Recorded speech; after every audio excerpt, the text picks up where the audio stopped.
Anusha. Hi, ಏನ್ ಸಮಾಚಾರ? ಎಷ್ಟು ಖುಷಿಯಾಗಿದ್ಯಾ? ನಂಗೆ 1000 ರೂಪೀಸ್ ಸಿಕ್ಕಿತ್ ಗೊತ್ತಾ? ಹೌದಾ? ಹೇಗೆ? ಇಲ್ಲ ನೋಡಿ, ಇದೊಂದು ಲಿಂಕ್ ಉಂಟಾಯ್ತಾ, ಇದ್ರಲ್ಲಿ ನಾನು ಇನ್ವೆಸ್ಟ್ ಮಾಡಿದ್ದೇನೆ. ನಾನು 500 ರೂಪೀಸ್ ಇನ್ವೆಸ್ಟ್ ಮಾಡಿದೆ, ನಂಗೀಗ 1000 ರೂಪೀಸ್ ಸಿಕ್ಕಿದೆ. ಹೌದಾ? ಹಾಗಾದ್ರೆ ಇನ್ನೂ ಜಾಸ್ತಿ ಇನ್ವೆಸ್ಟ್ ಮಾಡೋಣ. ಎಸ್. ನಾವು ಮೊನ್ನೆ ಇನ್ವೆಸ್ಟ್ ಮಾಡಿದ ಲಿಂಕ್ ಓಪನ್ ಆಗ್ತಿಲ್ಲ, ನೀನು ಟ್ರೈ ಮಾಡ್ತೀಯ ಒಮ್ಮೆ? ನಂಗೆ ಸಹ ಬೆಳಗಿಂದ ಲಿಂಕ್ ಓಪನ್ ಆಗ್ತಿಲ್ಲ. ಹೌದಾ? ಅವ್ರ ಕಾಂಟ್ಯಾಕ್ಟ್ ನಂಬರ್ ಏನಾದ್ರು ಇದೆಯಾ ನಿನ್ನ ಹತ್ರ? ಫಾರ್ವರ್ಡ್ ಮಾಡಿದ ಲಿಂಕ್, ಅದಕ್ಕೆ ಯಾವ ಕಾಂಟ್ಯಾಕ್ಟ್ ನಂಬರ್ಸೇ ಇಲ್ಲ. ಅಯ್ಯೋ, 1,00,000 ಹೋಯ್ತಲ್ಲ. ಇತ್ತೀಚಿನ ದಿನಗಳಲ್ಲಿ ಸಣ್ಣ ಕೆಲಸ ಮಾಡಿ ದೊಡ್ಡ ಹಣ ಸಂಪಾದಿಸಿ ಅಂತ ಅನೇಕ ಸಂದೇಶಗಳು ಬರುತ್ತವೆ.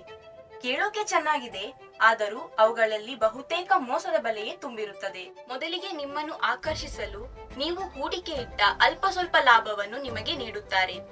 ನಂತರ ನಿಧಾನವಾಗಿ ನಿಮ್ಮಲ್ಲಿ ಹೆಚ್ಚು ಹೆಚ್ಚು ಹೂಡಿಕೆಯನ್ನು ಮಾಡಿಸುವಂತೆ ಮಾಡಿ ನಿಮಗೆ ನಂಬಿಕೆ ದ್ರೋಹವನ್ನು ಮಾಡುತ್ತಾರೆ. ಇದು ಹಣವನ್ನಷ್ಟೇ ಅಲ್ಲ, ನಮ್ಮ ನಂಬಿಕೆಯನ್ನು ಸಹ ಮುರಿಯುತ್ತದೆ. ನಿಮ್ಮನ್ನು ನೀವು ರಕ್ಷಿಸಲು ಇವುಗಳನ್ನು ಪಾಲಿಸಿ. ಅಪರಿಚಿತ ಲಿಂಕ್ ಅನ್ನು ಕ್ಲಿಕ್ ಮಾಡಬೇಡಿ. ಬ್ಯಾಂಕ್, OTP ಅಥವಾ UPI ವಿವರಗಳನ್ನು ಯಾರಿಗೂ ನೀಡಬೇಡಿ. ಅನುಮಾನ ಬಂದರೆ cybercrime.gov.in ಗೆ ತಿಳಿಸಿ ಅಥವಾ 1930ಗೆ ಕರೆ ಮಾಡಿ. ಇಂಟರ್ನೆಟ್ ಅನೇಕ ಅವಕಾಶಗಳನ್ನು ನೀಡುತ್ತದೆ, ಹಾಗೆಯೇ ಅಪಾಯವೂ ಇದೆ. ಎಚ್ಚರದಿಂದಿರಿ, ಜಾಗೃತಿಯೇ ನಮ್ಮ ರಕ್ಷಣೆ.